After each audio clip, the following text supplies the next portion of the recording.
We got us team 1 together with Chicago Lower in the back. I'm not sure what they're doing. I think try to... Do you get yeeted? Do they just yeet you? Can you stay here forever? What are you doing? Oh, you did get yeeted. I didn't realize it. We got ourselves Mary Jane. We got ourselves Polly Molly. Archie. It looks like first up is going to be Kronkster versus G-Funk. Opening up on the pet to generate calm points. Looking for that easy kinder shot. It's going to go for... Oh, full burst into Kronkster, but hits into a freezing trap. Actually lands a kinder shot. Super unfortunate. Decides, you know what? I cannot trinket this just yet. Waiting for that stun. Going to be Death Chakra into the rogue. Knocking him back. G-Funk trying to disengage over.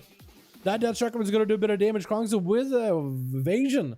I thought it was advantage for a second, but it's going to be this time on G-Funk. It's going to be back-to-back spikes, as the spikes are also going to be on that pet as well. Lots of comp points built up for Kronkster. Trinket coming down, I think it's G-Funk's Purge Trinket. It's going to be gouged on G-Funk. I think the Rogue might have a kidney shot ready to go. Building comp points, another kidney onto G-Funk. Trying to keep the pressure rolling, trying to keep the sustain happening. Quick blind is G-Funk trying to disappear. With a flash scarf for the rogue. Building again more comp points off of the pet. No kidney shot for G-Funk for a while. G-Funk with the feign death. I see super low in health. Needs himself some kind of reset. Turtle Shell is up. Might go for another freezing trap onto Kronkster. At some point is going to have to find a way to disconnect from the rogue. Rogue avoiding that steel trap completely. G-Funk trying to see if he can disengage back into the rogue. Catches him in a kidney shot. Not running over the steel trap. I think G-Funk might be over for this boy. Oh, Kronkster backed up for a second. He was like, wait. Quick jab. I want to get himself behind the pillar before Zabu is going to be able to get in. With a full, is that Reckless Abandon? Quick Fury onto Kronkster as he got himself evasion rolling. This is not an arms race, so you can't just overpower him. Banner is up. Get a shot on Zabu. Does he go for a trinket? He does go for the trinket. Kronkster looking to get away, grappling out of it. Maybe a leap for the Zabu. Does get over there. Does he play Reckless Abandon though? If he plays Reckless Abandon, he could use Raging Blows to transform into Crushing Blows. And this way he'll be able to get short charges towards the rogue. Disarm onto the warrior. He's trying to maybe wait until his weapons are back up. He is going to need to build up some resources to maybe start getting himself Ignore Pains, because the bleeds and the physical damage from the rogue is going to end up being hurtful. At some point, gonna be that Recklessness. I think, was that a proc of Recklessness? Oh, there is a proc of Recklessness. Still hard to tell. He's got so many of those. It's still hard to tell if he's Reckless Abandon with that thing, but he's getting lots of procs. He does have a lot of rage he's sitting on. I think we're ready for a big rampage stun into the rogue. That's going to be him getting enraged. That's going to also a little bit of the rage offsetting into Ignore Pain. Blaze Storm with the Tormented King's Legendary does activate Recklessness for him. The warrior is super low in health though. Does go for a committing shot. Not a lot of heals available. Needs to find a way to CC the rogue, but Kronkster does end up dismantling the warrior literally by dismantling his weapon, taking him apart little by little. With an evasion at the end where there's nothing he can do about it. Emotes too. Dropping a flare, scarily close to where the rogue is at. Dropping down flares all over the place with traps littering the arena. It might just go pick up the eye if he doesn't find the rogue fast enough. Kronkster just trying to kind of sit in the corner, trying to just keep it careful. He has no idea where Emotes may be, so he's trying to be extra careful, hanging out by the eye. All he knows is there's a flare somewhere out there. For Monster randomly flares him out, does find him, doesn't need to pick up the eye, stun immediately onto the rogue, trinkets out of it with a blind onto Monstru, forcing a trinket out of the hunter very early.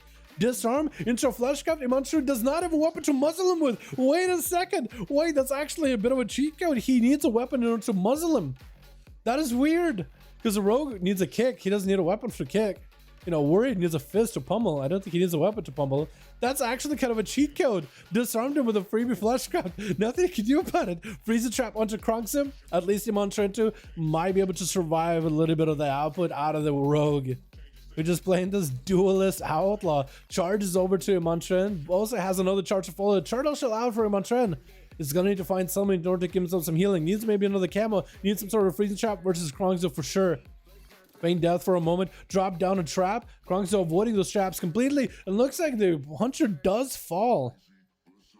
Not a feign death that time, a real death. The rogue has that extra range together with the acrobatic strike, so even if you trap him and walk away, he still has a few extra yards, a few extra inches on you. He has that reach, even though he's playing with axes. Those things have extendo arm. He got the noodle arms. You don't need a weapon to muzzle and no longer don't think. Oh, really?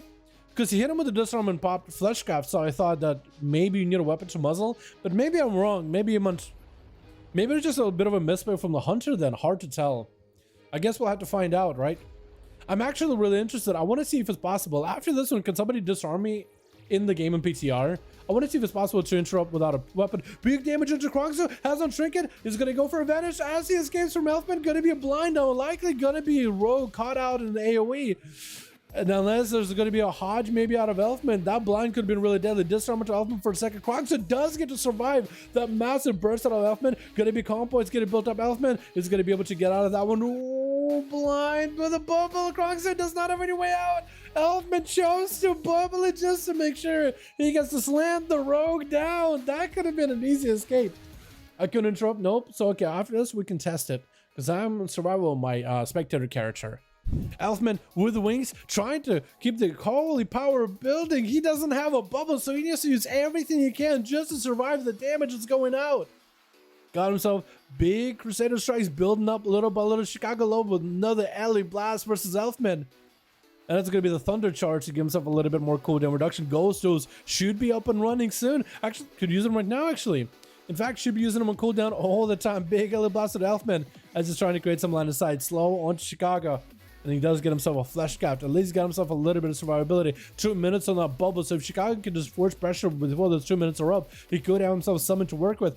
Elfman getting kind of low on health. Going to be a Sunder with a stun. Does Chicago have anything to follow after? Looks like they didn't have any procs or any maelstrom built up for damage to follow that Sunder stun combo.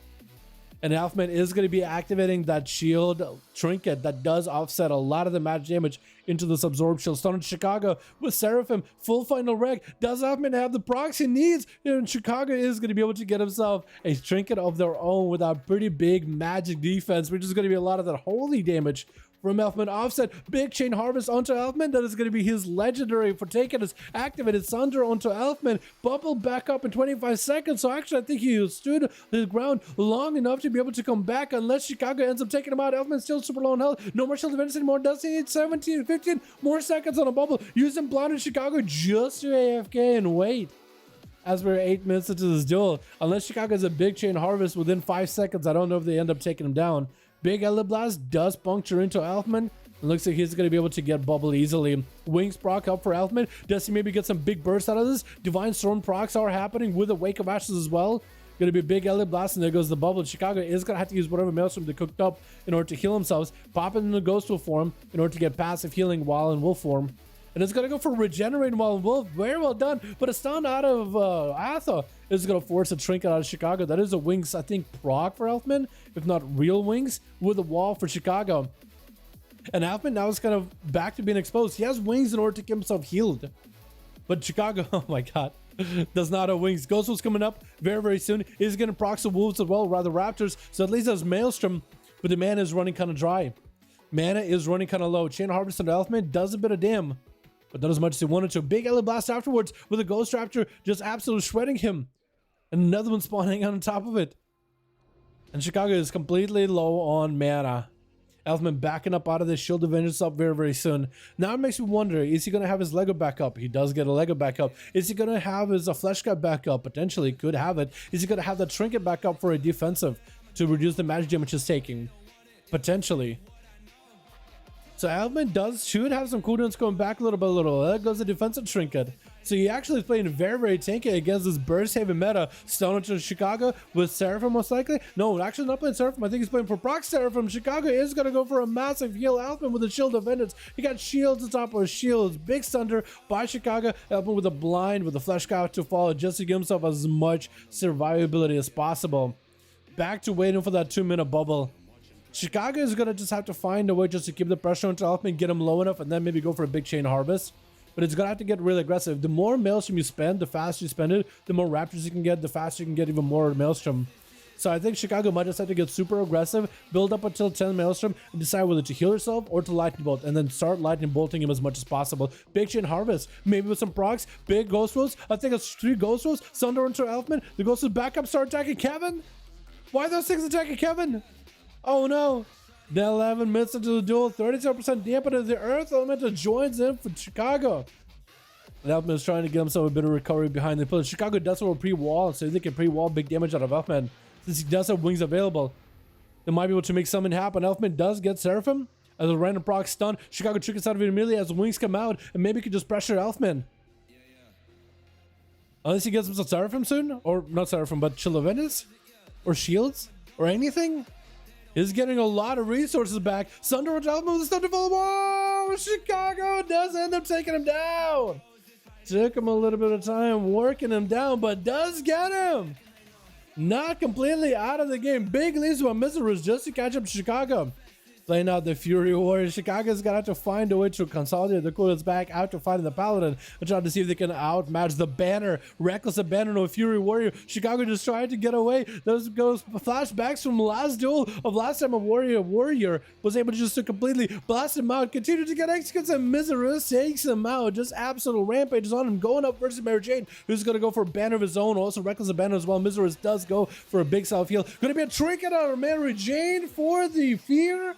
Zerker's Rage could have been used, but instead used the Trinket. I'm not really sure if that was the play. Gonna be Mary Jane bailing out of it. Is gonna get caught up and intercepted by Mary Jane. Reflect is up for Miseros. Got himself a Trinket from behind. No health left at all. Needs a heal somehow. Dies. I think he dies to an auto attack through the wall. My goodness. There was so much damn Kronks there, dude. Absolute monster. Chicago. Doing whatever they can. Just take this Paladin down. That is so rough. Man, the tankiness of these classes is kind of nuts when you think about it, huh? That's actually insane. Shocked every shaman isn't playing Vesper Totem cheese. Is there something cheesy with the Vesper Totem now, actually? For PvP?